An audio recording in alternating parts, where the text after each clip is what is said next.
Imagine sitting in front of your laptop, ready to work. And before you even type one word, your hand is already reaching for your phone. You tell yourself, just 5 minutes. One video becomes 3, 3 becomes 10, and suddenly an hour is gone. Then comes the guilt. Why do I keep doing this? But here's the strange part. You're probably not avoiding the task at all. You're avoiding the feeling that comes with it, and your brain has learned a clever little trick to make that feeling disappear. Think about the last thing you kept putting off. Maybe it was studying, exercising, or sending an important email. The moment you thought about doing it, you probably felt something. Boredom, stress, confusion, or even fear that you might mess it up. Your brain doesn't like that feeling, so it looks around for something easier, your phone, a snack, YouTube. Suddenly cleaning your room feels strangely important. Anything except the thing you actually need to do. And here's where the trap begins. The moment you choose the easier thing, you feel a little better. That uncomfortable feeling disappears.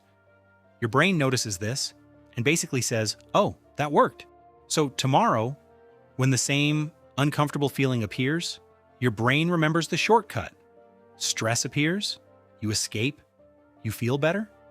Repeat that enough times and procrastination starts happening almost automatically. But there's one tiny problem. You escaped the feeling. You didn't escape the task. Imagine 10 dirty dishes sitting in your sink. You look at them and think, later. You walk away and feel great for about 5 minutes. But the dishes are still there. Now they're following you around inside your head. While you're eating, I need to wash those dishes. Watching TV, those dishes are still there. Going to bed, the dishes. You avoided 10 minutes of work and somehow created 2 hours of stress. And this is why procrastination is so weird. Sometimes you'll do things you normally hate just to avoid something you hate slightly more. Suddenly you're organizing folders from 2019, cleaning your desk, replying to messages you've ignored for 3 weeks. Maybe you even watch a 20-minute video called How to Stop Procrastinating, instead of doing the thing you're procrastinating on. Your brain isn't always looking for fun. It's looking for relief. So how do you beat it? Most people try something like this. Tomorrow, I'm changing my life. I'll wake up at 5 a.m., exercise, study for 3 hours, eat perfectly, and never touch my phone. And your brain hears that plan and immediately wants a nap. Instead, do something that sounds almost too easy. Make the first step ridiculously small. Don't say, I need to study for 2 hours. Say, I'll read 1 page. Don't say, I need to exercise. Say, I'll put on my shoes. Don't say, I have to finish this entire presentation. Just open the file and make 1 slide. Imagine standing at the bottom of a staircase with 500 steps. If someone says, go climb all 500, your brain sees a mountain. But if they say, just step onto the first one, that doesn't sound so bad. And something interesting often happens once you take that first step. You keep going.